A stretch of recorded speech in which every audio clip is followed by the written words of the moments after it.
ఇప్పుడు ఇంద్రుడు షుగురుడు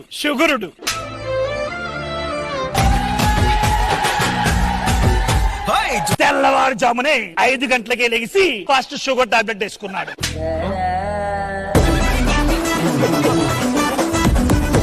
అప్పుడు ఎమ్మన్నే షుగర్ కిట్ తీసి ఒక సూదితో పొడుచుకుని టెస్ట్ చేసుకున్నాడు. 450 ఉంది. షాక్ ఏం అవ్వలేదు, నవ్వుకున్నాడు. మొన్న 500 వచ్చింది కదా, ఇవాళ 50 తగ్గింది అని.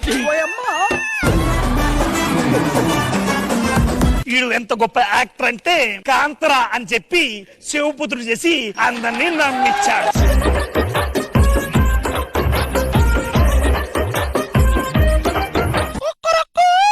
గౌతముడు అప్పుడే లేచి పక్కనున్న అహల్యని చూశాడు. ఇదేంటి ఇంతలా అయిపోయింది, షాక్ లో ఉన్నాడు. ఇది ఫుడ్ మొత్తం ఇదే తినేస్తుందా నాకు పెట్టకుండా షాక్ లో మళ్ళీ లేచాడు. తల మీద చేయి పెట్టుకున్నాడు. అబ్బా ప్లాంటేషన్. అలా లేచి ముందుకొచ్చాడు.